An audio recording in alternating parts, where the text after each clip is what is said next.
నమస్కారం అండి. ఇప్పుడు చెప్పబోయే కథ పేరు ఆవిడ పక్కింటావిడ. ఈ కథని రచించిన వారు చతుర్వేద గారు. ఇక కథలోకి వెళ్ళిపోతే, ఆ రోజు ఆదివారం. ముకుందరావు రెస్టారెంట్లో కూర్చొని ఆలోచిస్తూ ఉన్నాడు. నేనే ఈ విధంగా ఆలోచిస్తున్నానా, లేక ప్రతి వాళ్ళు ఇలాగే అనుకుంటారా అని పరిపరి విధాల ఆలోచనలతో సతమతమవుతూ ఉంటాడు.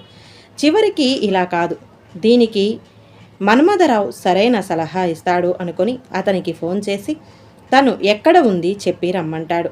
మన్మథరావు పావుగంటలో వస్తానన్నాడు.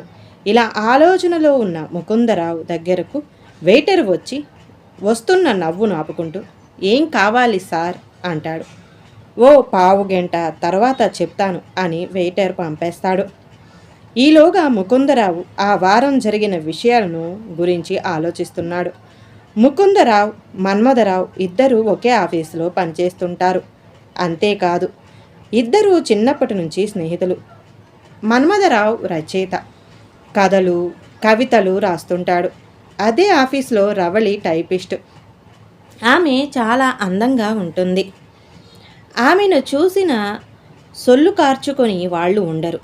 ఒకరోజు రవళి ముకుందరావు దగ్గరకు వచ్చి తను ఒక షర్టు బిట్టు చూపించి, ఇది మీకు చాలా బాగుంటుంది, మీరు తీసుకోమని వయ్యారాలు పోతూ చెప్పి షర్టు బిట్టి ఇచ్చింది. అది ఎలా ఉందో కూడా చూడకుండా తీసేసుకుంటాడు ముకుందరావు. ఎందుకంటే అది రవళి ఇచ్చింది కాబట్టి. సాయంత్రం ముకుందం మహా ఆనందంగా ఆ షర్టు బిట్టు ఇంటికి తీసుకువెళ్ళి తన భార్యకు చూపించాడు. విమల అది బాగుండదని, వేసుకుంటే జోకర్లా ఉంటారని వెనక్కి ఇచ్చేయమని చెప్పిన తనకు నచ్చింది అని దాన్ని షర్టు కుట్టించి ఈరోజు ఉదయం అది వేసుకొని రవళి వాళ్ళ ఇంటికి వెళ్ళాడు. అక్కడ రవళిని చూసి ఆశ్చర్యంతో చూస్తుంటూ పోతారు. ఆఫీసులో ఎంతో అందంగా కనిపించే రవళి ఆ రోజు పేడతట మొహంతో ఇంట్లో పని చేసుకుంటూ ఉంటుంది. ఆఫీసులో అందంగా కనపడే రవళి ఇంటి దగ్గర ఈ విధంగా ఉందని ఆశ్చర్యంగా ఉంది ముకుందానికి. ఈవిడ కంటే తన భార్యే అందంగా ఉంటుందనిపించింది. ముకుందరావు ఈ విధంగా ఆలోచనలో ఉండగా మన్మథరావు వస్తాడు. ముకుందం అవతారం చూసి పొట్ట చెక్కలయ్యేలా నవ్వుతూ ఉంటాడు. తర్వాత ఏంట్రా బావా ఈ అవతారం అంటూ మళ్ళీ నవ్వుతూ ఉంటాడు. దానికి ముకుందానికి ఆపరా, నవ్వింది చాలే కానీ అంటాడు. బావా, నాకే ఇలా అనిపిస్తుందా లేక అందరికీ ఇలాగే ఉంటుందో తెలియదు, కానీ దీనికి పరిష్కారం నువ్వే చెప్పాలి అంటాడు ముకుందరావు. వెయిటర్ని పిలిచి 2 కాఫీ ఆర్డర్ ఇచ్చి మన్మథరావుకి తన సమస్య చెప్పటం మొదలు పెడతాడు. సరే, కానీ అసలు సమస్య తెలియకుండా పరిష్కారం ఎలా చెప్పగలను, ముందు సమస్య ఏంటో చెప్పు అంటాడు. ఇంతలో కాఫీ ఇచ్చి వెళతాడు వెయిటర్. ఇద్దరు కాఫీ తాగుతూ తన సమస్యలను చెప్పాడు. ప్రతి మగవాడికి తన భార్య కంటే పక్కావిడ భార్య అందంగా కనిపిస్తుందా, తన భార్య తనకు అందంగా కనిపించాలంటే ఏం చెయ్యాలి అని అడిగాడు. దానికి మన్మథరావు ఆలోచిస్తూ, సరే నీ పెన్ను ఒకసారి ఇవ్వు అని పెన్ను తీసుకుంటాడు.